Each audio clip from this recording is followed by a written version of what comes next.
collision course.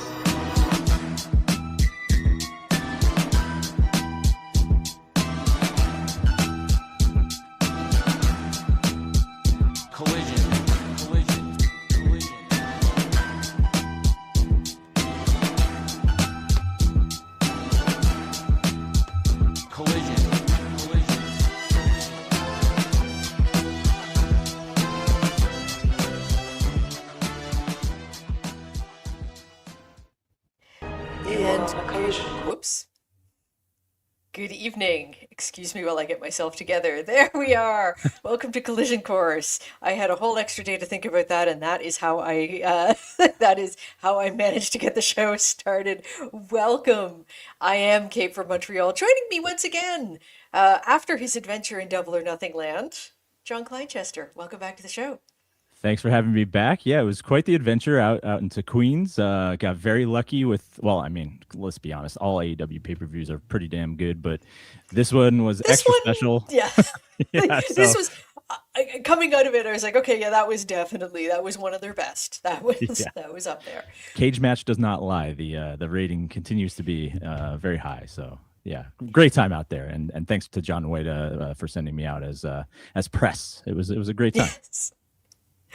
Awesome. Well, good to have you back here to discuss last night's episode of Collision. This was a live one, which are increasingly rare. So Collision was live last night. We are not, but welcome. For those of you who might not have heard the show before, if you're testing the Post waters, Collision Course is normally available only to Post Cafe members. This one is available for free. Next week's will be available for free as well, since we're doing the Post Open House, which happens once a year to sort of allow people to get a taste for what happens here. In the meantime, often we'll touch on some news off the top, but rather than that, tonight we're going to get right into it. Collision airing live from Huntsville, Alabama last night, and our usual commentary team of Tony Schiavone and Nigel McGuinness, who are interrupted right off the top by the entrance of Tommaso Ciampa, and Nigel informs us he's coming to join them on commentary. There's going to be a bit of that tonight. But Ciampa did indeed join them on commentary for the first couple of matches, and he had more to say for his own part later on. But once again, we'll get to that. We go backstage to the Conglomeration, including Konosuke Takeshita, who appears to have joined their ranks. He thanks them for having his back, and he tells them things are not over with the Don Callis family. Yep. We got that. We figured that all out on our own. So yeah, I guess it isn't official, but he said that he appreciates them. Is he a member now? I would say no, but I mean, who is really a member? If we're real, I guess if you make the video, then that's a whole different story. I didn't notice if Ishii was still in the video this week, but you know, it's a very fluid group. You know, you can kind of come and go as you please to some extent. So maybe he'll, if he makes the video, he's certainly at least a part-time member. That's sort of the sign that you are part of the ongoing sitcom, which is the Conglomeration. We also hear from the Don Callis family, who says that they've seen enough conglomerating, and this much conglomerating makes them sick. This, of course, to set up our first match of the evening, which is the Conglomeration, in this case, Kyle O'Reilly, Roderick Strong, and Orange Cassidy, putting their trios titles on the line against the Don Callis family in this iteration, Rocky Romero, Trent Barretta, and Lance Archer. On the commentary desk, there's sort of parallel dramas happening on the show tonight, with the commentary desk versus what's actually happening in the ring. Sometimes they come together, other times not so much. And we start off sort of going in tangents because Ciampa is already challenging Jericho to come out and find him if he was offended by what he did on Wednesday. Then Shivani informs him, no, Jericho's not here. Which usually is code for Jericho is very much there and is about to jump out of the audience at someone. Turns out, not so much. The match itself starts off with multiple backbreakers from Roderick. Cassidy comes in, he hits the lazy elbow as Strong holds Rocky Romero over his leg. Cassidy manages to get the hands in the pockets despite Rocky's best attempts. He's a takeover, drop kick, kip up, and then he does Rocky's signature camera pose, the sort of shimmy for the. Cassidy, little less shimmy, but still, we got the idea. He made it his own. Of course, at that point, he gets isolated, he escapes, and just goes to the outside. He runs away from Lance Archer, finally is able to tag in Kyle O'Reilly. And O'Reilly keeps Archer down with kicks and a leg sweep until Trent comes in. And at this point, O'Reilly's just taking care of everyone. He's finally tackled from on the outside by Archer, who slams Cassidy on the apron and throws Roderick Strong into the barricade. Lance doesn't need partners. He's just a one-man wrecking crew. He's doing fine against all three. The heels celebrate as we go to ad. We come back, and now it's Kyle who is trapped and has to fight his way out of the corner to tag in Roderick Strong. Roddy comes in, clears house with backbreakers, a slam on Trent, a baseball slide on Archer, and then starts, of course, using Cassidy as a weapon. Our favorite conglomeration spot, for sure. Crowd always reacts to this one. An assisted DDT on Archer gets two before Rocky comes to the rescue. Archer flattens Strong and tags in Trent. Cassidy comes in, but Trent avoids him, and Rocky attacks while Cassidy is distracted, of course, calling back to the long history of Orange Cassidy with the former best friends. As a delayed Got-style pile driver for two, which is saved in the end by Kyle O'Reilly. Trent fake hugs Cassidy and goes for a throw, but then ends up getting thrown himself. Cassidy possibly tags in Roderick Strong. I think it was a little bit up in the air whether this happens, but he hits the orange punch. Strong lifts Trent on his shoulders. O'Reilly restrains Lance Archer with a guillotine hold, and Cassidy jumps off Trent Barretta's back. Remember, Trent is on Roderick's shoulders and hits the elbow on Rocky Romero for the win. Your trios champs retain. Good way to start the show. Yeah, of course. This is a perfectly solid match. I spent the first couple minutes of this match certainly paying attention to all the stuff that Ciampa was saying on commentary. Yeah. But then I was also just like, wait a minute. Then I was like, what am I forgetting? Who's he feuding with here? He's talking about Jericho, but was there a Jericho connection between I was just like, wait, what is he doing? And then he stayed out for a couple more matches. So I was like, oh, okay. And it became a theme of the night as we go along. But I just was distracted trying to figure out what the connection was here. But he was great on commentary. Yeah, at different he was very good. At different times, I'd say they did a lot of guest commentary tonight. Spoiler alert, upcoming news on that. But they did a lot, and sometimes I found it competed with what was going on in the ring. Other times it complemented it nicely. This one, I will say, I agree with you. I thought I was sort of having. I think I was more interested in what Ciampa had to say, because I think it was pretty much a given what the result of this match was going to be. Still a lot of fun. The conglomeration continue to be entertaining as champions. I also really liked the kind of insert promos right before each team's entrance, just to give a little bit more context to why they're fighting, sort of thing. They've kind of experimented with stuff like this before. But this felt new, and I think this was the only match they did it for tonight. But I like that just change it up a little bit and give a little bit more kind of info going in. It seemed to be almost like an updated take on the cold open promos that they used to do at the beginning, and still sometimes do at the beginning of Collision. So yeah, I liked that as an option. Collision, I do find, is a good place for them to try out new ideas, and they do. That's one of the reasons to watch, certainly. Up next, we have the first of two women's matches, which I'm just gonna point out there because I know that the presence of the women on Wednesday night was somewhat of a source of controversy. We have TayJay. it's the way it's spelled. I can't, like, I don't know. I'm gonna have to get like a shock collar or something just to, like, there's a few names that I'm never gonna get right otherwise. TayJay. TayJay, Ty Mello and Anna Jay versus Divine Dominion in their 5 minute Eliminator challenge. You last 5 minutes with the champs, you get a shot at the women's tag team belts. They have new matching gear for TayJay, and a new voiceover for Divine Dominion before their music. I'm not sure if this is a permanent fixture or not. They did this at Double or Nothing, and Yeah. it was I was gonna say off-putting. That's the wrong term. It was just like, what is Hmm. happening? And Yeah. I'm pretty sure they're doing it live, because I feel like you could hear like a mic sound. It was kind of weird because their music is really good, and I feel like it's like Hmm. it feels like they're kind of rehearsing like a high school musical lines or something while they're Yeah. doing it.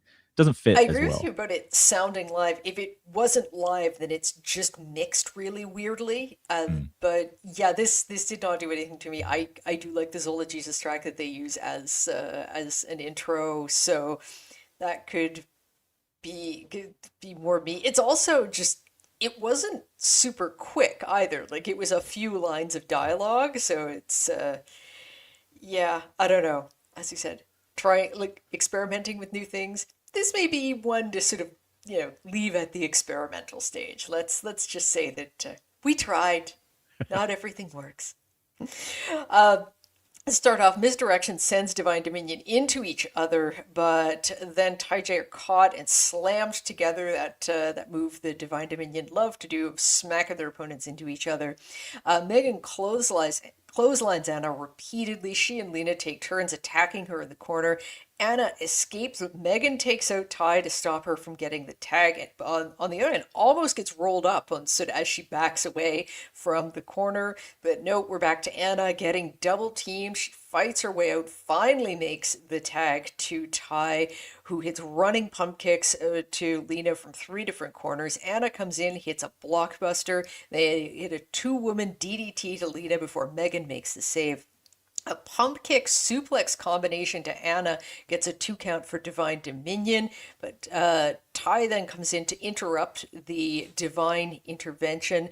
Anna gets the Queen Slayer on. She gets knocked off, but still like does not break the hold entirely. She applies it again, and the clock runs out. So no victory, but they do last the 5 minutes, just barely outlasting the Zeta Steel and Viva Van, who had their shot at the pay-per-view.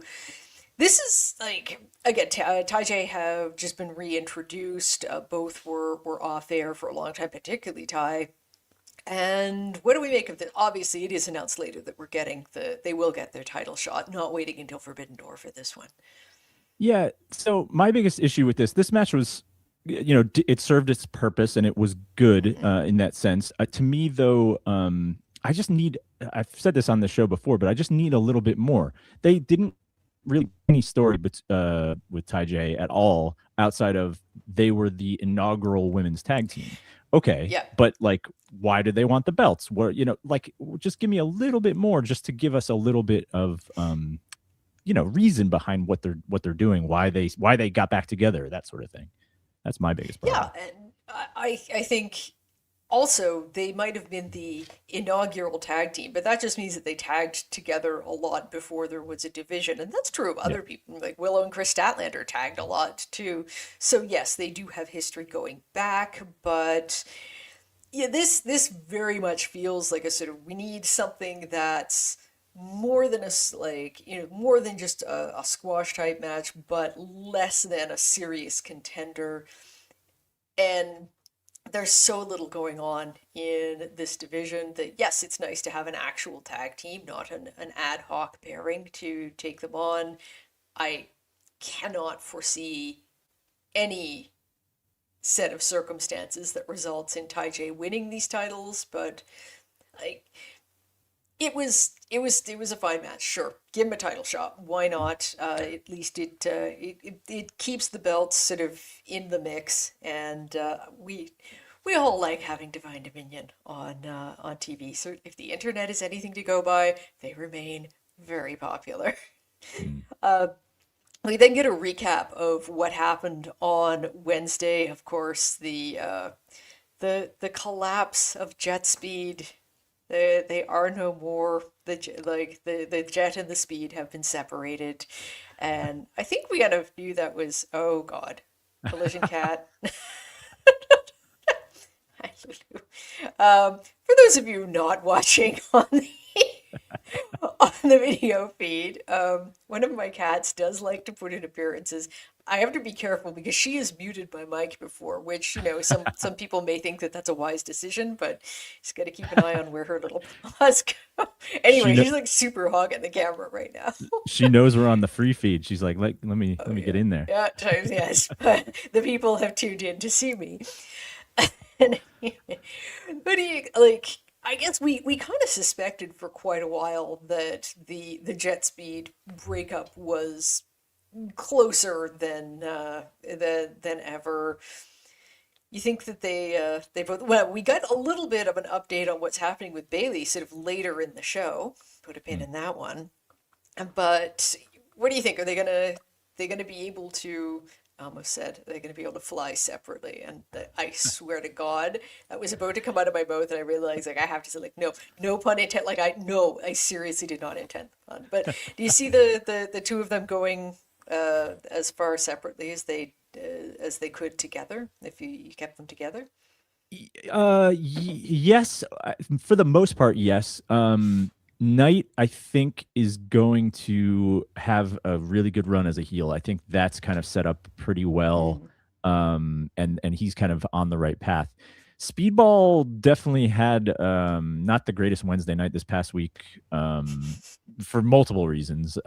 But he's an incredible talent, and obviously they're coming to Montreal soon, your backyard Mm-hmm. there, and that is obviously so it's interesting to me that they're running this TNT title match already when it kind of felt perfect for Montreal, but I don't know what else. Well, it's perfect for Montreal if Speedball's winning. Oh yeah, Um, true, true. then And again, I he's mean, not. look, we just got through pay per view in Vancouver where the Canadians went 0 for 6, and or sorry, Right, no, true. one and 5. Because yes, Kyle O'Reilly was part of the trios winning team. Although, yeah, it sort of remained to be seen if that was even on purpose because of the injury to Gabe Kidd during the match. Mm. So Sir Tony Khan is not above channeling his inner Vince McMahon when it comes to hometown matches, but I think certainly, yeah, like if this match was happening in Montreal, I'd say it's a layup that Speedball wins. This very much seems like he's not, and I think it's too early to take the belt off Yeah. of Knight. Uh, anyway, like just um, I don't. The main title scene has a lot of people in it right now, and you're already doing the Owens. So if he doesn't have the TNT title, I don't know what what are you doing with him? Like, Yeah, yeah. It doesn't have much to do. Well, yeah. What happens to Speedball post this Wednesday is really the question, I guess, right? yeah, yeah. Uh, Champa then enters the ring to say he had hoped Jericho would show up, but he's not there. I'm fully expecting Jericho to come out at this point. But no, no. Subverting the rule. He says that everyone wants to know why he hates Jericho, and there was only one thing that the crowd was going to chant back at him. Bald. Starts going in. But Ciampa says, no, it's not one reason. He has 1,004 reasons why he hates Chris Jericho, and he pulls out the list as it cascades over the over the mat. I have to think Tony Schiavone was having flashbacks here. But and Ciampa does get started. He starts off by saying that Fozzy sucks, at which point the crowd seems a little bewildered, like, oh shit, wait, is it the heel or the babyface? I'm editorializing. He says he hates Jericho's jackets. He hates the crappy cruises that he makes everyone go on. He hates his arm bars. And he hates the stupid full head of hair. Because you knew we were going to get there, and that's really the last one that he goes. He could have gone to 1004, but he chooses to stop at 5. He says that he has seen every iteration of Chris Jericho and knows he's scum, knows that he hasn't changed. Tell me when I'm lying to you, said directly into the camera, and I was like, there's no way that wasn't just a little deliberate, even if he didn't say the line exactly. Anyway, no, moving on. Um, he then leaves the ring I was gonna say gets harassed or harasses a fan who is in a Jericho shirt Yeah. right by ringside. Uh, I thought, what do you make of this? Like, I was kind of wondering. I guess because like eventually I'll be able to wrap my head around the fact that Jericho is a babyface because I'm still kind of reflexively reacting to him as a heel. So, but no, he is a babyface. Ciampa is the heel, and Jericho versus the Baldies. Jericho has a very specific type of opponent that he likes. Yeah, this is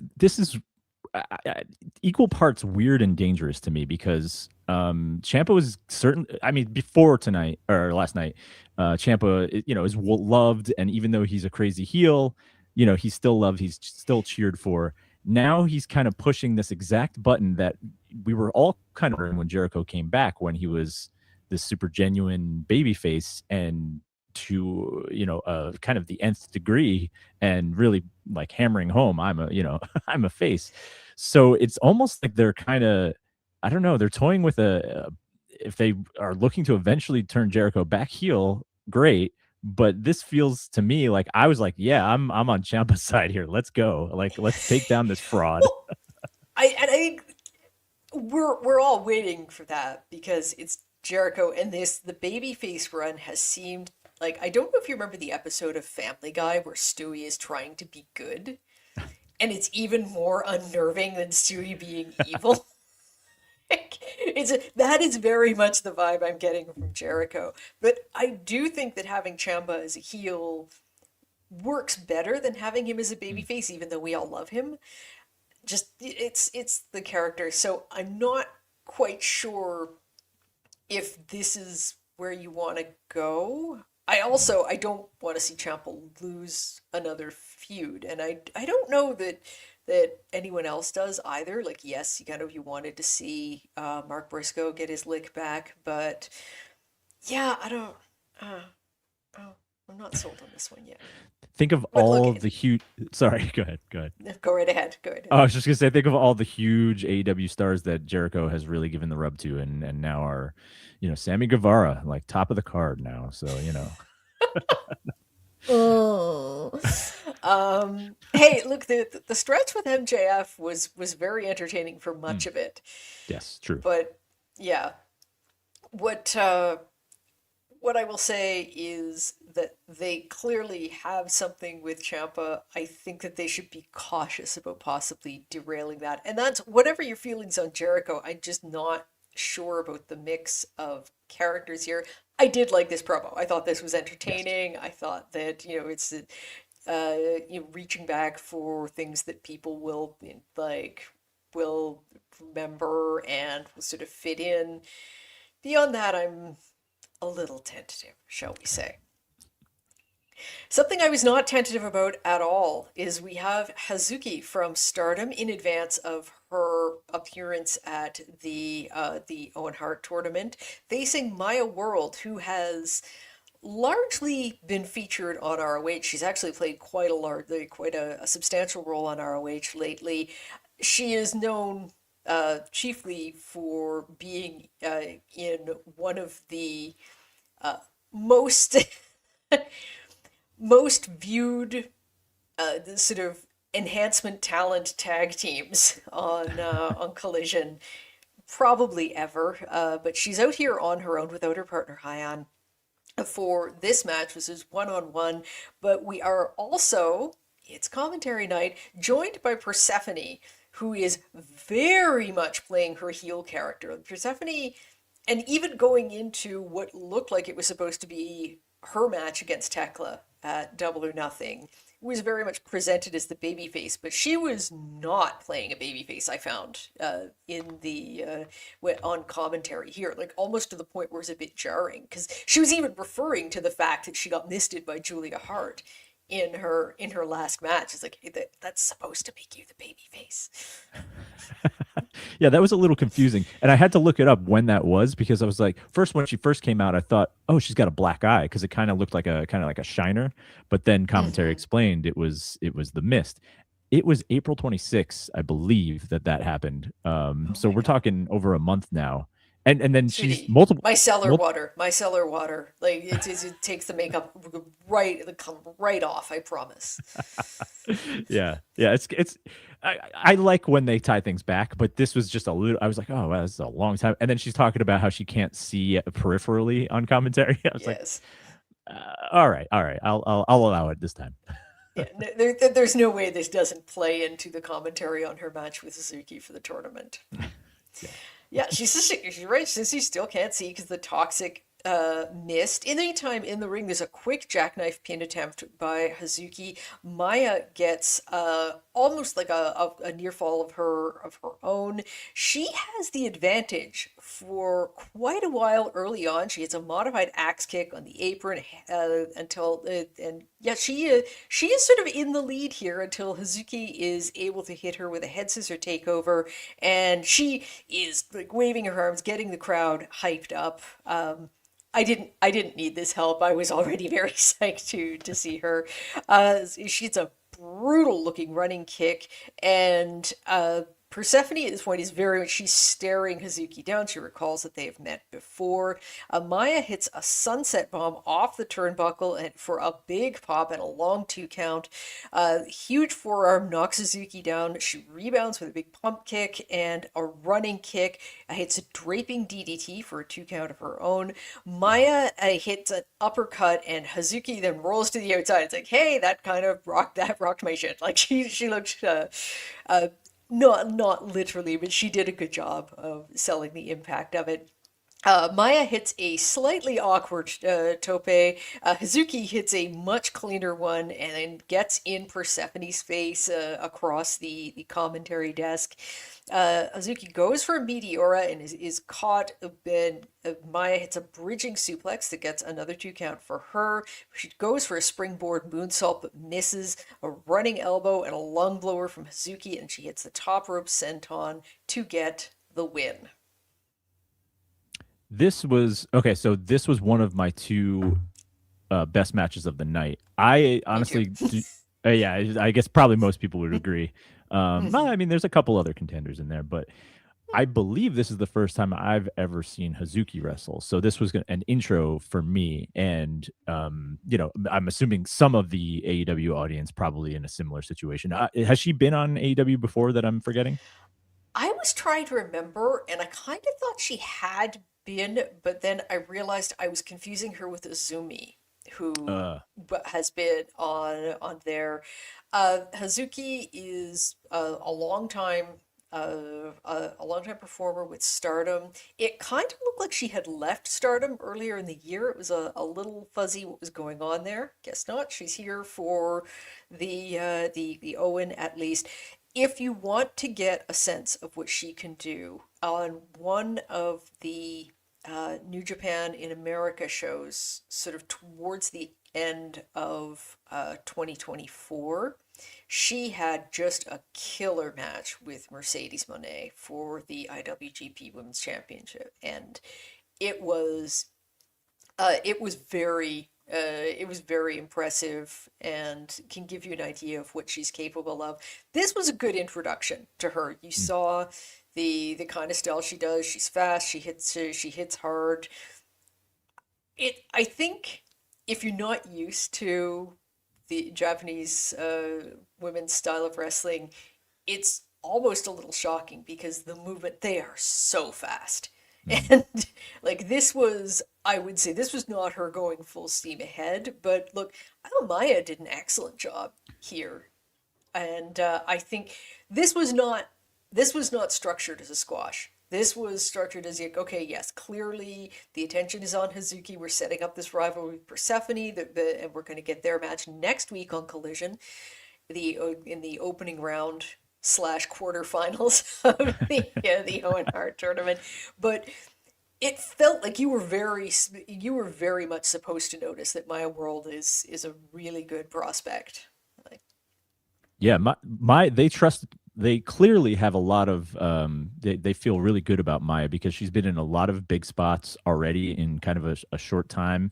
Um and I mean having Persephone on commentary too for this match, I was enjoying hearing from her and her talking about wanting to go to Wembley and stuff like that. Again, ties back to what I said before. Just give me a little bit more of the why. mhm. And that like you're saying if she's supposed to be a heel and she's the heel face dynamic's a little off, but I mean I mean that's kind of Collision in a nutshell. It's like not always quite where the rest of the product is, but that's okay. Entirely aligned. Yeah, I just look. She plays a heel exceptionally well, and I think that's where she has been for a lot now.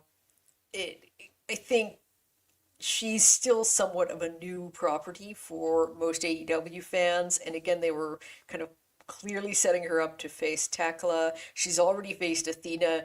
They're more established as heels, so it may be her inclination to kind of heel it up a bit, but it's not like it's a little odd. In this case, I think Hazuki was very much coming off as the babyface. So when Persephone gets in the ring at the end, just towering over her, um, and they sort of face off, like it definitely the dynamic between the two of them felt right, at least. Agreed.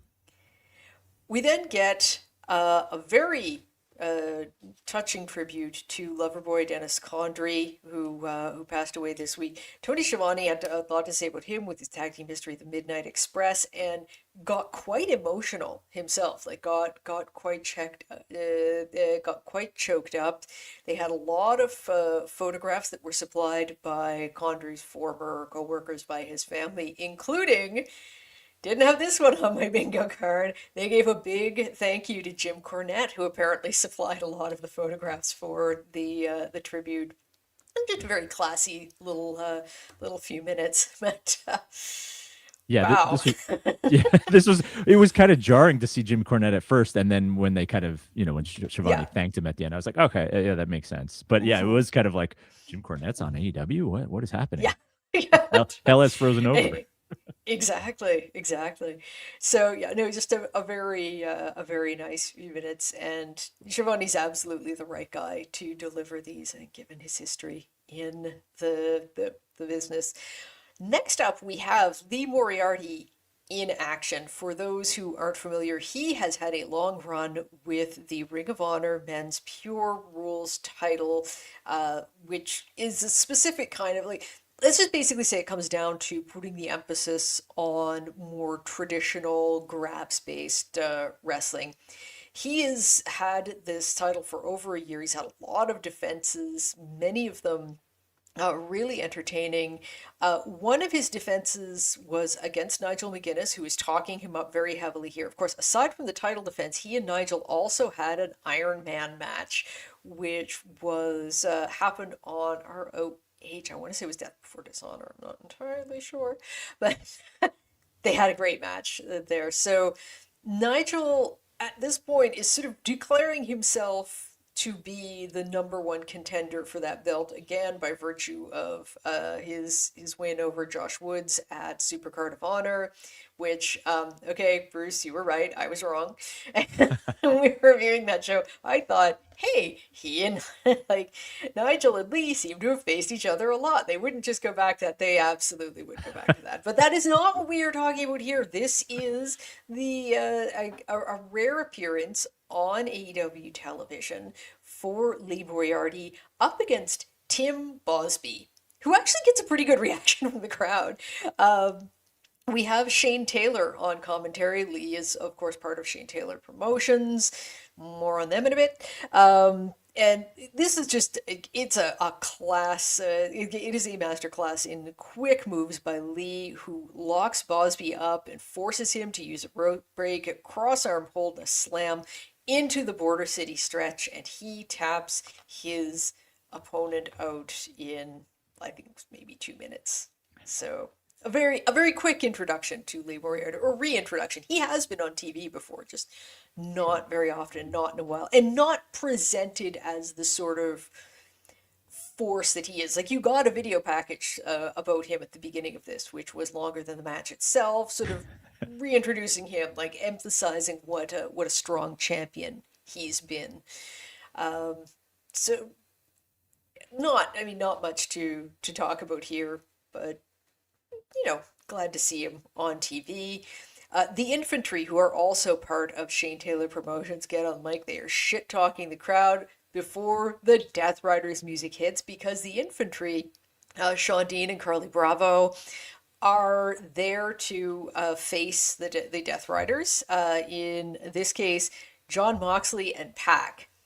So if you come in and you're not usually on AEW TV, you're taking on Mox and Pac. Your prospects, they're not good.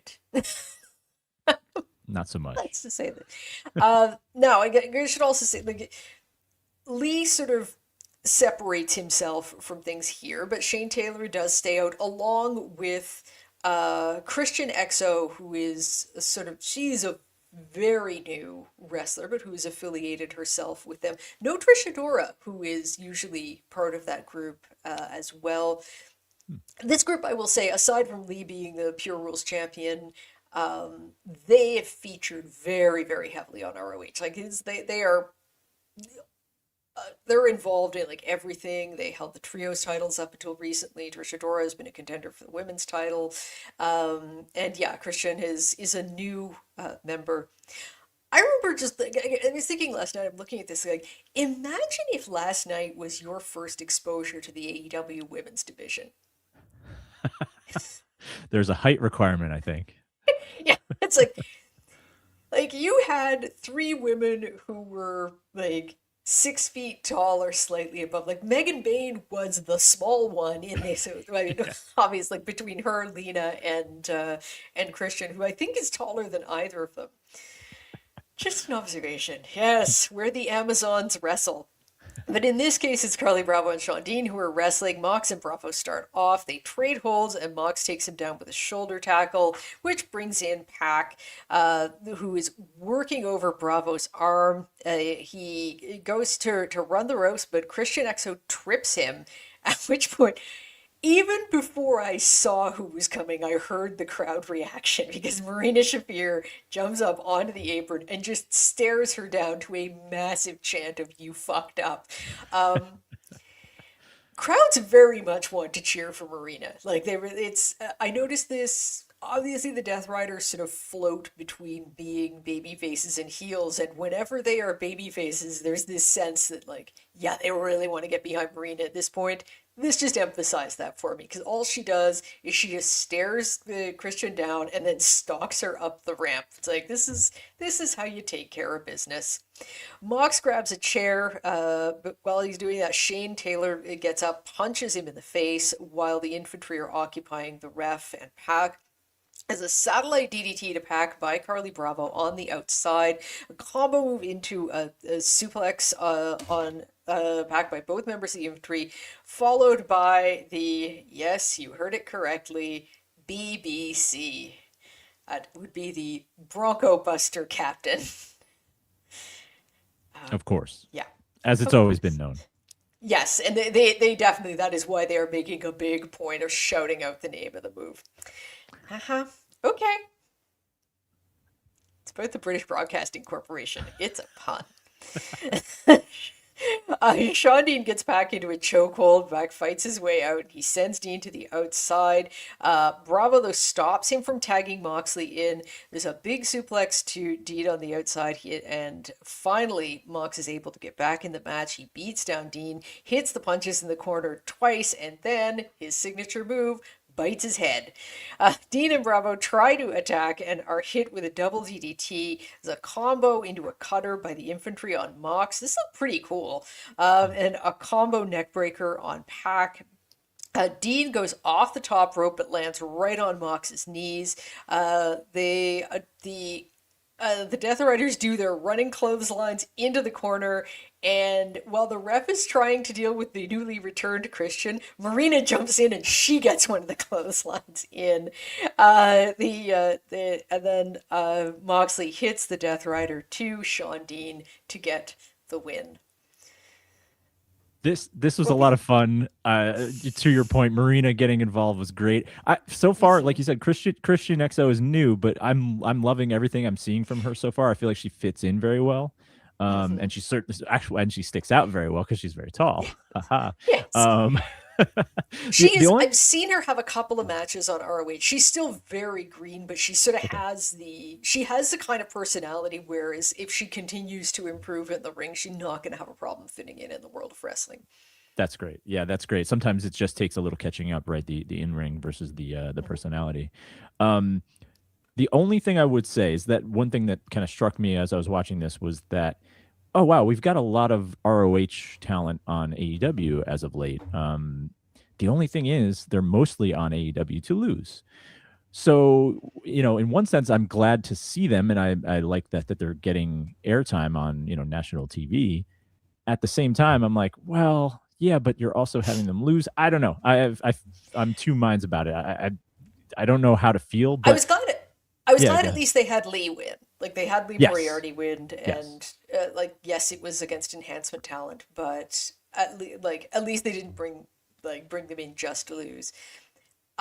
What I will say in terms of Shane Taylor Promotions is this almost felt like they might be considering transitioning them from ROH onto Collision more regularly, which I think would be a good idea because it's a cohesive faction. They have the characters down. They have their different iterations. Like you have Lee as sort of the young single star. You have the Infantry as a tag team. You have Shane Taylor, who sometimes wrestles as part of a trio, and then sometimes is just the boss. Then you have Christian and Trishadora, who again I'm sort of worried was not there. Who were members there, sort of featuring in the women's division. This is a fully cooked act. Like they're not going to do more in Ring of Honor than they already have. They just dropped the trio, the 6-man titles. So I would say it's absolutely these all of these people can handle themselves on TV, and you could. The tag and trios division could use some more people, and Lee Moriarty, I think, is very much poised to become like one of the young stars of the company. Yeah, and they also had Shane Taylor on commentary for both these matches. Yes. In the rotating commentary chair, and he was very good. And I feel like he kind of added that. Again, going back to my theme for today is just give me that a little extra why, and he was kind of giving that with commentary. So I like that. So I thought these two matches were, which I kind of see as sort of different halves of the same thing, but they were entertaining. They got the characters established. The audience was certainly quite engaged with the tag match, even though again outcome was not in doubt. But yeah, I thought good introduction. They've been on Collision before on a semi-regular basis, but at this point, no, you've got the whole thing. They're not really. They're not going to learn anything more on Ring of Honor. They're not going to become a more defined unit. So yeah, call them up, DK. We go backstage where Renee is with the Triangle of Madness, and Tekla says she is bragging about her win at Double or Nothing, and she says, yeah, they have the Owen Hart tournament coming up, but the only competitor that she's afraid of is Sky. And they kind of get into it. Sky's saying, if you think that we have another cat. This is equal to camera time. Yes, okay, this is Julia. She never comes up here, but she's decided that since we're on the free feed, kind of feline free-for-all going on here. Sky says, don't you like, you don't think I'm gonna take my chance? You're crazy. And then they like Tackle responds and saying, oh, really? Like maybe you're just gonna get injured again. The two of them are going off at each other. And Julia's sort of trying to intervene to keep to keep the peace. And then everyone cracks up laughing, like, ah ha ha. Like you thought we were serious. And they are united at the end, although notably. Sky Blue does, at the very end, just take a wink at the camera, which can be interpreted different ways. Yeah, they got me on this one. I was like, oh, okay, Oh, they we're did. gonna go Yeah, with like this. they leaned all the way in. Yeah, Like this is well played. yeah. Yeah, to me this was an object lesson in how, oh God. She's walking directly over the keyboard like this is it. Oh, now you're gonna eat a Danger. plant? Oh my God. Okay, yes. Hello. Lift the tail, please. This was an object lesson to me in how to make the most out of every second you are on the screen. Um, and this. I don't even know if this was a minute, but Probably not. Yeah. they got a lot established here. Like they had Tekla do her bragging thing, which we of course all love. Seriously, I'm having cat issues here. Okay, like just all right. I'm lucky she walked over the keyboard again.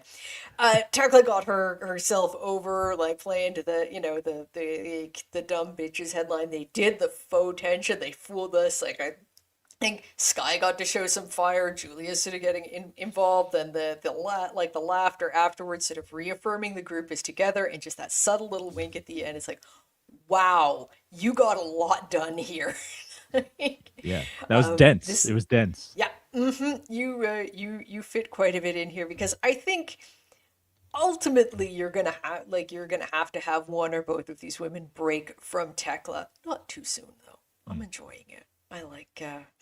I like having them. I think Sky is probably the one who's more likely to take Tekla on. I do Mm. not think that this is the opportunity, though. I don't see her winning even her first round match of the Owen.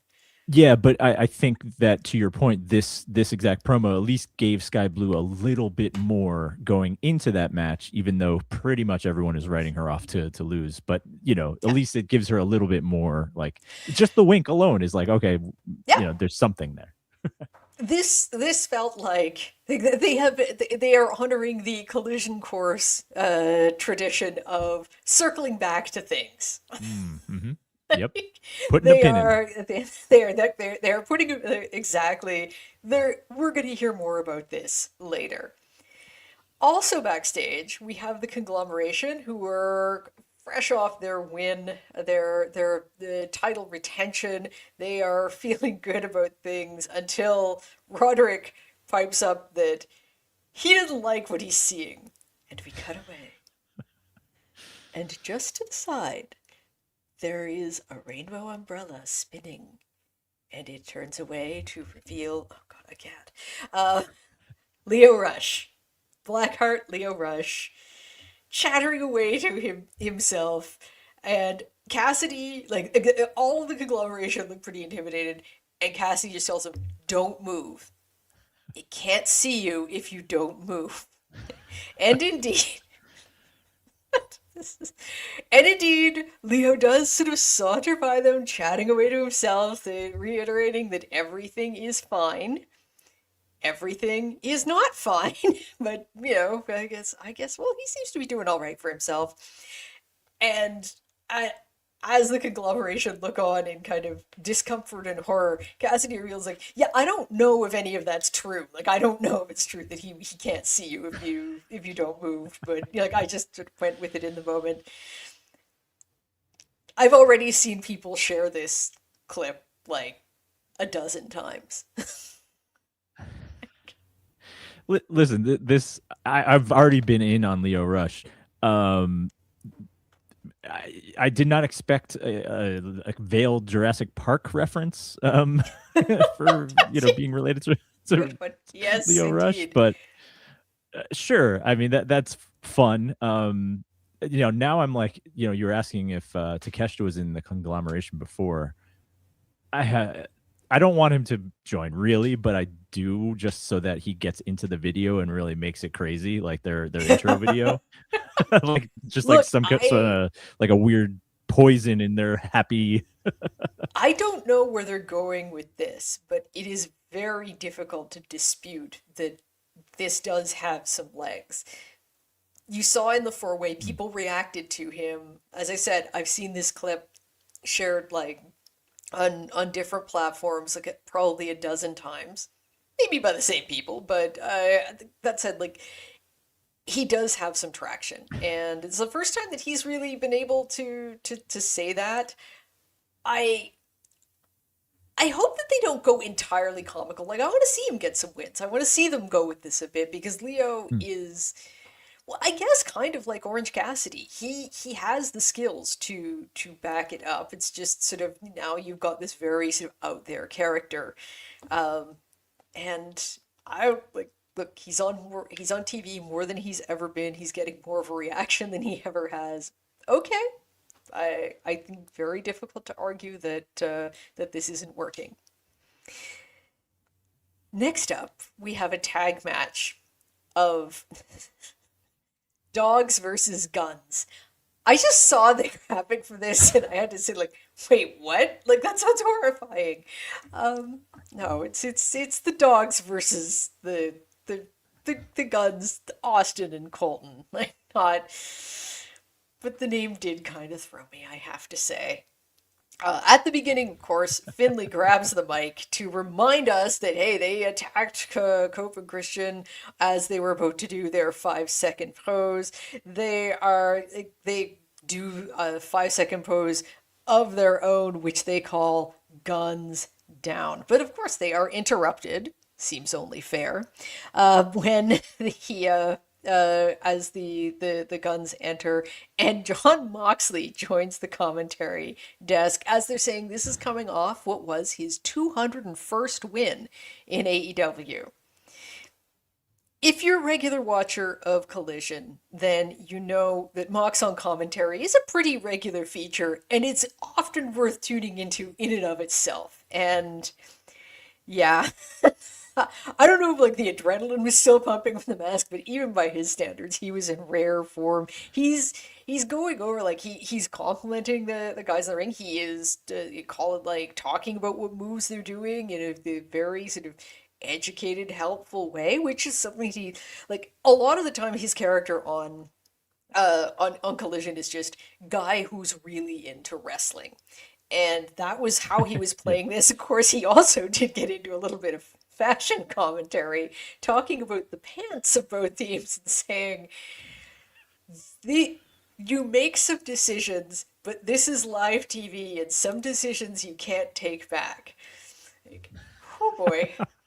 Um, Incredible. I'm not. I'm not gonna lie. This this made it a little difficult to concentrate on the match at first.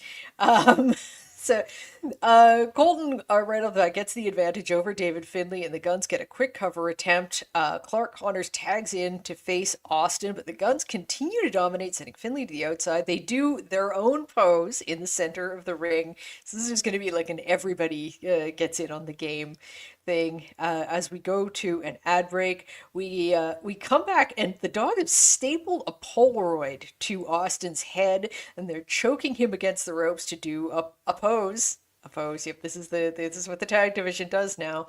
Austin escapes and tags in Colton, who takes out both of the dogs. He hits a side slam for a 2 count. This was actually the point where Mox was talking about the pants. This is when, Mm. this is when that commentary. I couldn't wait to describe that. Um, Connors attacks Colton while the ref isn't looking, and Colton gets double teamed and thrown across the ring. It's a double shoulder tackle for two. Colton avoids the dog's finisher, sending them into each other. Austin makes it to the apron finally for the hot tag. It's a big crossbody and a famouser, but Finley on Connors, but Finley makes the save. A battle of forearms with all four men that ends with the dogs throat punching both guns. Finley chop blocks Colton in his leg that he's just now recovered from the injury to. I could not have said that in a more awkward way. Sorry, guys. This like it's live. You can't take some of these things back. Lessons learned. Thanks, Mox. Austin seems to be setting up Connors for a suplex when Finley cracks him in the head with the shillelagh, and Connors hits a spear for the win. The Dogs attempt to continue the beatdown, but the other members of the Bang Bang Gang, Juice Robinson and Ace Austin, come in to make the save. As they run off, but Finley does leave his shillelagh in the ring. This to me was a little bit of a weird way because there's huge history between David Finlay and Juice Robinson. Like they were a tag team. They won the New Japan World Tag League. They have quite a history together. But the way this happened, it's like I almost kind of forgot that in the moment. But we shall see. What do you think of the match? Yeah, I thought this was a good match. Moxley commentary was fantastic, as you mentioned. He even at one point was talking about how he loved the Guns theme, which I got a kick out of. Yes, I'm like, this is a good song. Don't we all? Yeah, it is a good song. I will say so. Okay, two things. One, I don't love the Guns losing here, but because they're kind of fresh off of injury return. But more so, I was thinking about the fact that the Dogs are going to be fed to Cage and Copeland. It's just kind of this continued theme where they're just not really. I mean, obviously they're building them up right now, but they're not going to beat Cage and Copeland, I don't think. So that's kind of just a little bit. But then I was thinking about it. I was like, they must be really excited to even be wrestling those two, as kind of legends. So, I was trying to take myself out of it and be like, they're probably like super hyped to be fed to them. That's fine. I saw someone shared on Blue Sky earlier this week. It was an image of Edge at age 33 attacking Fit Finley, who was 52 at the time, juxtaposed with the photo from Wednesday of 52-year-olds Adam Copeland being attacked by 33-year-old David Finlay. It was the sad thing is they can't use this on air because they can't use the photo of Copeland and Fit Finlay. It's just sad. Like it's sad because oh crap, you would have an even better story. Like they should find some way to just rope in the fact that Copeland attacked David's father, but hey, I don't know if you can. And you run the risk of sort of semi-baby facing Finlay in that case. But yeah, I'm not thrilled with the Dogs being fed to the Dogs being fed. The dogs being I said that first, to be fair. Dogs yeah, exactly. And it's just it's like Dogs defeat Guns, which is a first for that one. This just felt a little off, but it also felt off because to me you have a better story with the Dogs and the Bang Bang Gang because of the history with Finlay and Juice. And if you're talking about maybe a Jay White return, they have a huge history as well. Like basically, David Finlay, Juice Robinson, and Jay White were in the New Japan Dojo at the same time. They came up together. Like there is rich history here that they could mine, and that footage they can use. So I'm honestly more interested in what happens with the Dogs and the Bang Bang Gang than I am in just seeing the Dogs face Cage and Copeland, which is clearly going to be a lost cause. But I'm glad that they continue to be on TV. I do wish both of these teams, I wish everybody would win. Draws for everyone. I would like to see more being given to both of these, particularly because I think you need to spice up that tag division. Although that may that might be happening in other ways, but you need to spice up that division generally. Do you think? All right, I'm going out on a limb here. Let's say so Juice and Ace made the save, right? So you got 4 on one side, 2 on the other. let's say Gabe Kidd's ready to come back. That's 4 versus 3. Let's say Jay White's ready to come back. Is there any chance that Jay comes back, but Oh, then aligns with the dogs and kind of takes ownership of that group to take on? oh, I Uh, don't hate that at all. I mean, it would it would at least give us a chance. Like, we haven't gotten to have heel Jay White yet because he's been sort of snake bitten, to recall a previous episode of Collision Course, by injuries so often that people are just happy to have him back, so you can't execute the heel turn. I do think that if you have him turn on Juice in particular, who is very well liked, that you could accomplish that. And again, leads you to a sort of a dispute with Finley down the road. That I think you would have to find a way of explaining, like, in story, in kayfabe, David Finley just attacked Jay White and beat him down and drove him out of New Japan. Well, he had lost a match that he would where he would leave New Japan, but Finley like beat him down brutally on the way out. So mm, you'd have to kind of work around that because they do respect New Japan storylines. But yeah. yeah, I wouldn't mind seeing that though. They can find a way. Um, hmm. Hmm. And yeah, then we get heel Jay White, which is what we all want desperately. Yes. What else do we want? We want a new TBS champion. And with the very, very sad news that Willow Nightingale sustained an injury that's going to keep her out for a while, they are not holding the title in abeyance. They are not appointing an interim champion. They are going to have a 6-woman survival of the fittest match, which I believe they said is going to take place on the July 1st episode of Dynamite. Now, you will have qualifying matches to get into the survival of the fittest, which means there's 12 women involved in this in total. The 6 winners of the qualifier matches will go on to survival of the fittest. If you haven't seen one of these before, it's an elimination match. It's basically, last one standing wins. And oh, those of you who are members of the POST Wrestling Café may have heard Bruce Lord and I reviewing the last Ring of Honor pay-per-view Supercard, which featured the first ever women's survival of the fittest match. And I will say they did a very good video package referring to, like, showing some of the old survival of the fittest matches from ROH. And I think they had about, at the end, like 3 seconds of the women's match from Supercard. I do think they got all the good parts in there. Just about. They didn't have the Yuka Sakazaki trash can spot, and other than that, yeah. Um, like, they will not be stretching it out that long, but I remember thinking, it's like, well, if you're gonna do this match, putting it on a pay-per-view called Redemption might be a good idea. That's perfect.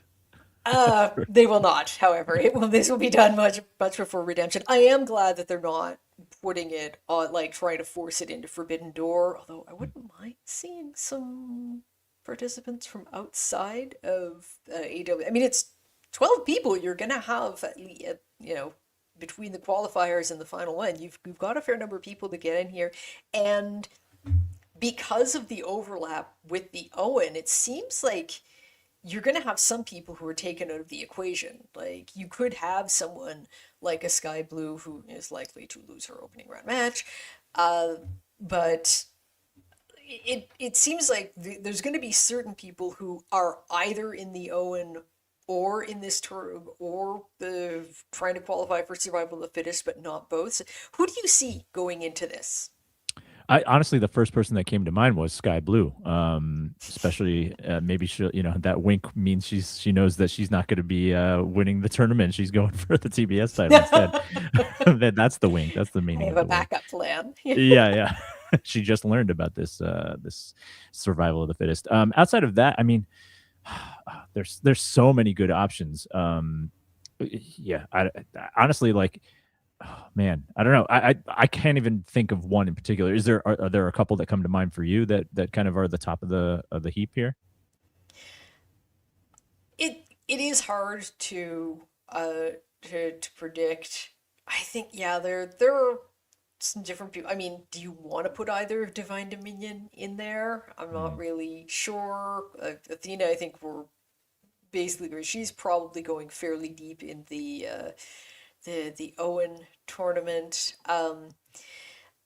I You also had this question of like who the wild card at the Owen tournament is going to be facing Yeah. Alex Windsor this week, and people have different theories on that. Either for that position or in the survival of the fittest, I think Red Velvet has a claim to being owed a position, and I just don't know how they would feel outside of a storyline about putting her in the spotlight when she did just injure a fairly important person in their women's division. Not saying it's her fault, but a lot of companies are hesitant to be perceived as rewarding someone who had an opponent injured in one of their matches. That's that, Um, that's a great storyline point though. If they are comfortable with her, then she can use that and be like, mhm. I took out Willow and I'm gonna come for my title that Yeah, this was my design yeah, sort of thing. yeah, exactly. Like she didn't win the title against Willow, but she took Willow out of the equation. So story-wise, why shouldn't she be able uh, to get a shot in there at either the Owen or the TBS title? Uh, you'd have the sort of the always the possibility of return from Britt Baker, who I think has kind of been hovering over the division for a while. You possibly have the return of Ruby Soho. Haven't been Hmm. hearing too much about where she is, but silence in AEW often means a return is imminent, and they like no one heard about Kyle Fletcher coming back either. I think that was True. we were all caught off guard by that one. I'm And holding you out hope have for Camille. yeah, I think so, like another Amazon always got room Yeah. for those. I think I'll be curious to see where they go with this. I honestly don't know who's winning. That's kind of like I guess you always have a better picture when you see who's involved, but I don't know who's winning this. I do really hope that they nail this match and not do some just the sort of silly, awkward storytelling they did in the Ring of Honor one. Like none of that. Yeah. Please no. Um, I'm hoping the other thing too is like, okay, this means hopefully more women's matches on TV. Tony, don't just use this as an excuse to, fill the 9:30 slot and then be done with it. This should Yeah. mean more women's matches. You got Yes. 6 matches leading into this, so please. It like and again, I would not mind seeing some people, although again, not this is not a forbidden door type situation, but I would not mind in any way seeing people from CMLL or Stardom involved, particularly in the qualifiers. Like it's they got nothing to lose there, but I don't know. It's kind of like looking at the way the Owen is organized. It kind of seems like they want like quite a bit more Stardom involvement in AEW. No argument from me. We then get a standby match. We're told that since the Lee Moriarty match didn't last as long as predicted, we have the Don Callis family once again. Uh, this time, Brian Cage and Jake Doyle, both freshly returned from injury. Doyle very recently showed up on Wednesday, versus Tommy Mars and Jimmy Wild. I don't I okay. Like Doyle's what I have here in my notes. Doyle crushes one of them and presses his foot into the back of his neck. Does an overhead deadlift throw. Tags in Cage because it's only fair to give him some time. Ragdoll one of the guys who escapes to tag in Ragdoll number two. There's a tandem brainbuster and powerbomb for the quick win. That's it. The match took about as long as I just took describing it. I have to say, and I feel terrible about this, because I usually try to pay attention to what the enhancement talent, what the indie guys are doing. I did not ever manage to work out which was Tommy Mars and which was Jimmy Wild. Sorry, That's boys. okay. That's okay.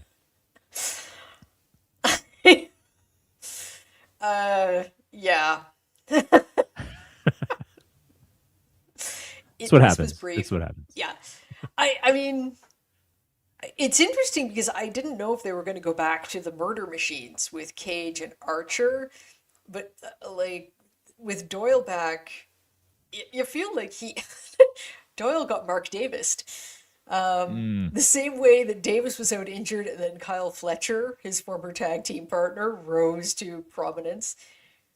Davis and Doyle were a tag team for like 2 matches, and then Doyle got injured, and Davis's star has risen. It's like, it's perfect. yeah, like if I'm Brian Cage, I'm looking nervously at the idea of being the next tag partner in this series of dominoes. But Yeah. yeah, At, this is Cage and Doyle. I mean, it must have been like, oh, of course, but yeah, like that. yeah. Those two look great together. It's a Oh perfect yeah. combo. Yeah, I think that Archer looked fine in his role with the other two with Barretta and Rocky. I did like the Murder Machines. I think it's too bad that when Cage got injured, they were it seems like they were sort of headed towards being the new challengers for the Hurt Syndicate, who were the tag champions at the time. They never got that, but yeah, I think I kind of like this pairing better in a way. And this looked very much like, okay, we're gonna put Jake Doyle with Brian Cage, and they're just gonna do they're gonna run the exact same playbook as we're gonna do with Doyle and Davis. And that's that's it. We'll figure out what to do with Lance Archer later. Don't fix what's not broken. Even Exactly. if it has a different part installed in it. Yeah, exactly. Like, who amongst us has not sort of used a part that didn't come with the original packaging to save something around the house? I know you've done it. Doyle gets into it with a fan on the way out, who's holding a "Where's Wardlow" sign. And fan, I had not thought about that. I feel bad now. I feel I feel shame. I feel like I should have thought more about where's Wardlow. I have not. But while this is going on, Konosuke Takeshita's music hits, and it just looks like the refs and security are holding back the Don Callis family from attacking as Takeshita taunts them from the runway. There's I it was Mr. Takeshita's birthday this week, and credit to the fans who came there with this big multi-panel "Happy Birthday Take" sign. This week, I'm very glad that they got to hold that up. Takeshita is not necessarily a regular on Collision, so I'm glad that these people who are obviously big fans of his got to see him live. In this case, he is defending his newly won international title versus the Death Riders' Daniel Garcia.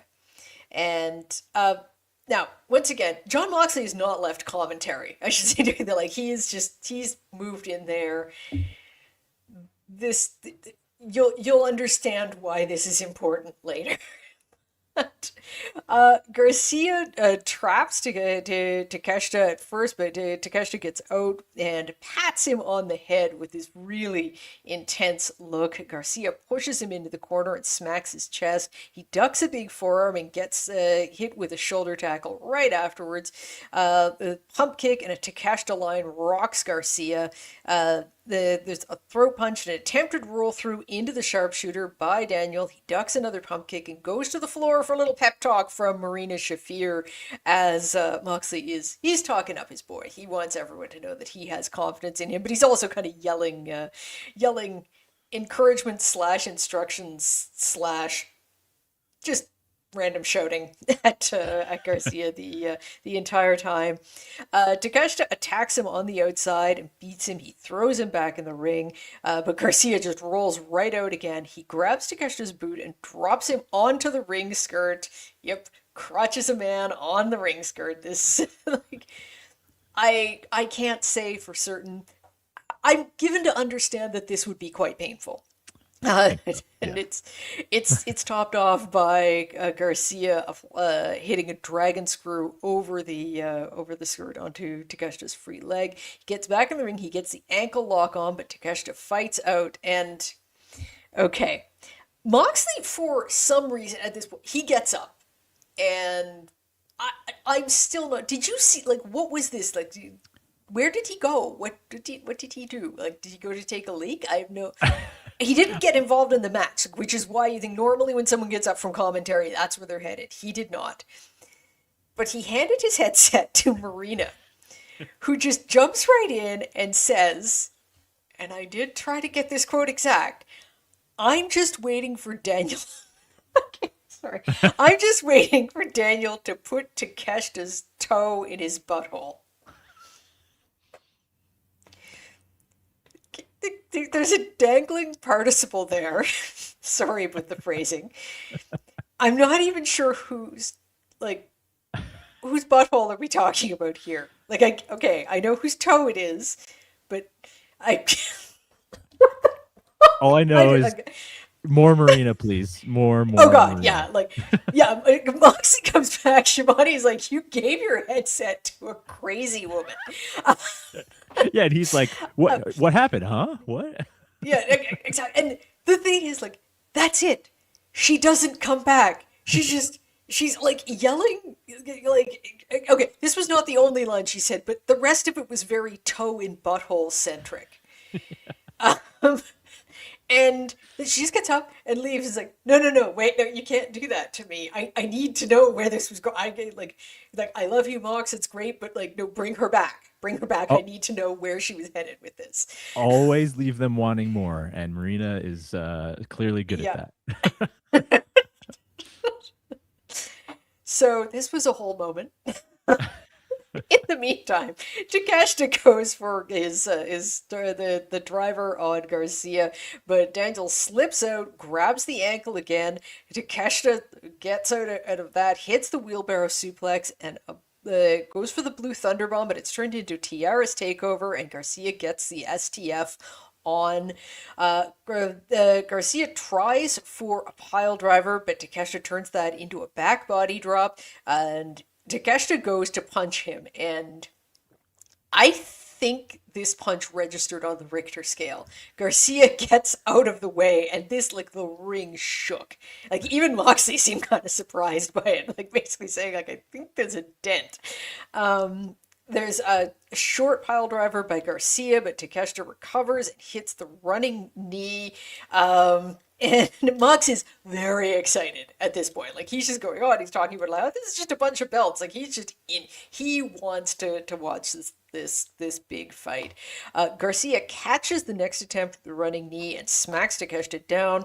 But Takeshita gets up, hits a blue thunderbomb for two. He goes for the running knee again, but his leg gives out. All of that work that Garcia was doing, applying ankle locks and submission holds, has had its effect. Garcia hits a curb stomp and gets Takeshita on the turnbuckle, twists his ankle, and sets up for an avalanche superplex, but Takeshita headbutts him, and it's the Garcia recovers. It's a super arm drag. Let's call it a super arm drag, and applies the Dragon Tamer.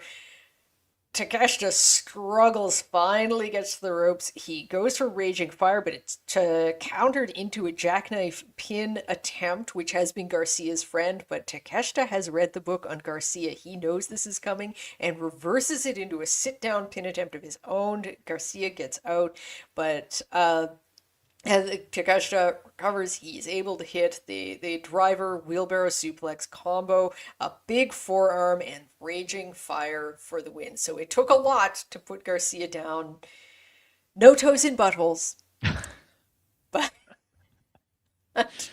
before we get to the aftermath of this match, what'd you think? Yeah, this was fantastic. This was most likely my match of the night. Yeah, I would put it slightly above the rest, but yeah, this was yet another excellent performance by Takeshita. Another where it had a certain like kind of New Japan feel slash build to the like culmination of the match. Um, Hmm. which obviously him versus Okada at Double or Nothing was certainly a Yeah. New Japan kind of style match, but Yeah. um, and credit to Daniel Garcia here. You know, he's you know in a tough spot, kind of that first defense for Takeshita where it's all but guaranteed that Garcia is not winning this, but he was an excellent partner for Takeshita, and they really did a great job here. Hmm. With the near falls and all that stuff. And then you've got all your extracurricular stuff with commentary and Mox and Marina, Yeah. and man, that was fun.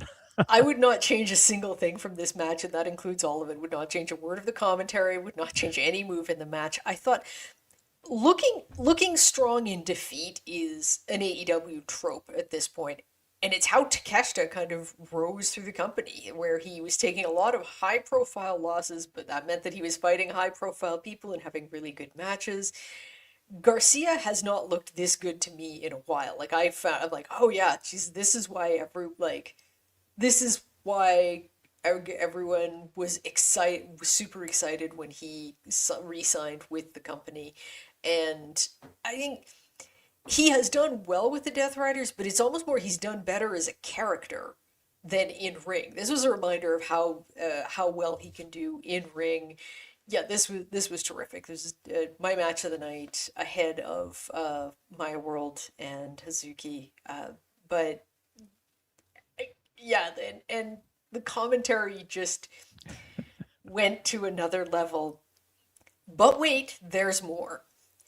At the end of all this, out come the Don Callis family to attack Takeshita as the Death Riders are sort of they're not leaving, but they're kind of hanging around weighing their options. But and he kind of he's sort of taunted by Nigel and goes to help, but then is attacked by the returning Shane Taylor Promotions. And Yuta comes out to help, which is just okay. Like Wheeler Yuta being a good guy, but of course he's out to help. It's his he wants to he I guess he wants to be on the right side of history now. Uh, and to Takeshita's aid come the conglomeration, including Speedball Mike Bailey. So that may be a thing now. We shall see. All of the wraiths and strays eventually find their way to conglomerate. Um, Lee Moriarty throws Wheeler Yuta at Nigel, who, of course, we've already had it established that Lee and Nigel are headed for a showdown. The two of them have kind of a standoff. In the midst of this, Carly Bravo goes for Nigel, and Nigel nails him. And so conglomerations with the Takeshita and Speedball are in the ring. The Death Riders are sort of hovering. Boy, we said like the 7-on-7 for Stadium Stampede was a lot. This was a whole lot here. Like this was like you're looking at 12 aside if you want to do it that way. If you wanted to do a group match, but this was quite the brawl. Yeah, this harkened back to some late '90s kind of insanity as Yeah. Raw was going off the air, and I love this. And I'll go back and say, like, I think this whole show had a nice flow to it where there was kind of Hmm. overlapping stories and segments bled into each other, and this to culminate it all is really, I was just like, I'm intrigued by all of this. I have no idea what they're gonna do with this mess outside of obviously Nigel versus Lee, but whatever else they've got planned for this, I'm in. But yeah, it does seem a little Stadium Stampede-ish, which we just had. But Yes. whatever they're planning, I'm in. Let me in. Yeah, I think that this was a really good way to suddenly bring together a whole lot of stories that you've been seeding throughout the show. I actually thought that this show was better constructed than Dynamite. The Agreed. Dynamite after a big pay-per-view is often a little bit awkward normally because a lot of the people you most want to see are too banged up to fight. So didn't have that problem here. So they had a couple of days more, But this just seemed very well thought out, both in terms of new stories being introduced and sort of factions being somewhat realigned. So yeah, I thought, and we talked about it, but like if you're telling someone says that they don't have a lot of time, what are you telling them to watch from this show? Yeah, it's certainly the international championship main event, and then the women's match, Hazuki, My World. Yeah, those are the two I think standouts. Everything else Yeah. was quality, but those two were the Yeah, best overall. if the whole show is worth watching, and worth watching because it functions as one one program with different storylines that come together. But yeah, if you're totally stretched for time, then those are definitely the two matches that you want to check out. But yeah, very fun show overall. Just before we head out, we do have some feedback from the Post Wrestling Forum. Thank you for those of you who checked in there. Brandon Miller says, "Hello, longtime fan and listener, very first time ever writing in." Hey, Brandon. Me and a friend attended tonight's show. The main show just wrapped up, and we're waiting to see some more ROH matches before I make the 1 hour drive back home to Birmingham. You are very dedicated. I am either that or I'm just real lazy. Like, you put something an hour away from me, it's like, You wait for them to come to you, Kate, right? yeah, exactly. And that is what I did. Collision was absolutely incredible and so fun live. The crowd really had fun and brought the energy. Yeah, yes, that this was. Now I want to say that they've been to Alabama before. The crowd seemed a little tamer, but that was not the case tonight. They were very into this, and they didn't even get to hear all the commentary gems. Like I do hope that these people Right. go back and listen to the bits that they missed because it is worth your while. And there were a few times it took everyone a minute to get into a match, but once it hit, the crowd got it. Every match was great, but the tag match with Mox and Pac versus the Infantry was absolutely the match of the night. The tribute to Dennis Condrey was very heart wrenching. Yes, indeed. It's always good to see wrestling's rich history in Alabama, especially here in Huntsville, but touched on. Growing up in the 90s with a grandfather who was an NWA WCW lifer, I knew who Ric Flair and Bobby Eaton were before I knew what a Hulk Hogan was. I like that. This venue is very special because they did a lot of the early TNA and NWA weekly pay-per-views here, and I got to attend a lot of those. Last thing I'll talk about is Tim Bosby. He got a super good reaction from us. He's been wrestling a lot in the area for New South and Retinal Wrestling, so he's become a local favorite. Okay, like at one point a small Bosby's better chant broke out. Tonight was just awesome. Hope you guys are doing well. Take care. Thank you so much, Brendan. Yeah, I did notice that the guy got a bit of a reaction. I had not seen him before. I'm interested now. So like that's what you want if you're in an enhancement match. I'm gonna remember his name. Yeah, absolutely. It's funny how that works. You know, indie talent getting their big break on national TV or worldwide TV, really. And having that even it getting squashed. It's like if you get elicit a reaction from a crowd that recognizes you from local indie shows, incredible. Hmm. I mean, that's icing on the cake. I feel like for an indie Oh person. yeah.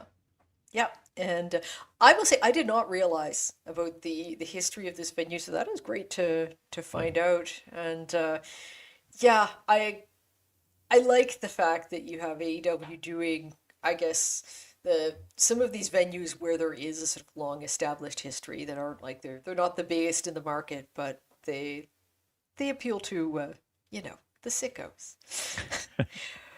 Brian in New Jersey writes, interesting show between the infusion of Shane Taylor promotions into things and the rotating chair on commentary. I liked Ciampa a lot tonight, and Moxley is a pro by now, but I would have liked to have heard more from Shafir after her first line.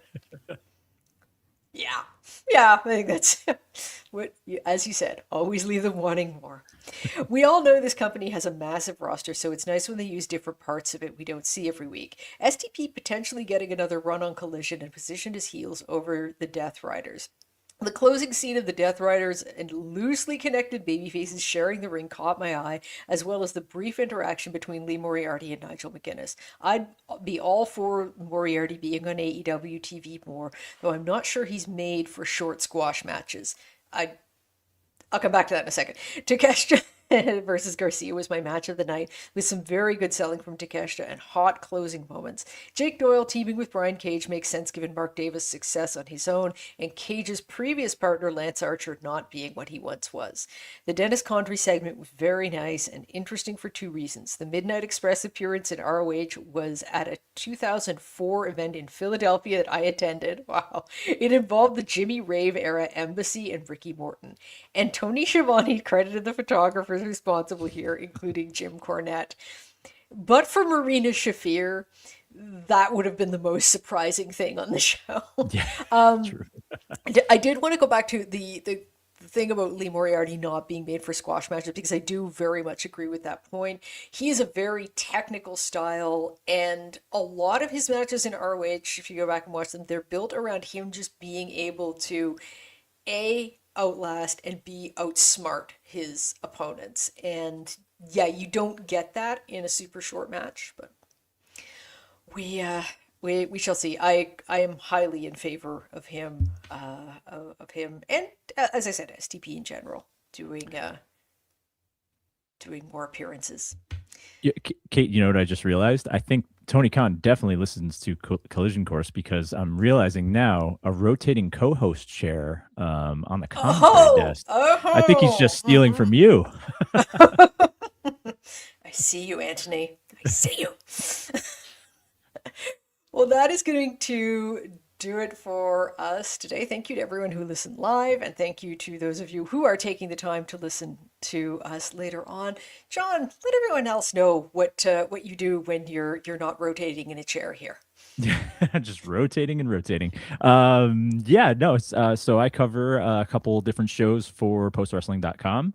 Kind of speaking of rotating, it rotates kind of every week, but this week I believe I'll be covering Raw and Impact on Thursday. So, check those out. If you don't have time to watch, you can always check our recaps. We've got a nice crew writing up recaps every week. So go check it out, postwrestling.com. And I will be back here next week with Wei Ting making his return to Collision Course to start off the month of June. And as I said at the beginning of the show, that will be available for on the free feed, as this show is normally Collision Course. Normally you have to pay to see this type of entertainment. But I will be back with Wei next Saturday, possibly with more cats. One never knows. And until that time, thank you so much to once again for listening, and we'll see you real soon.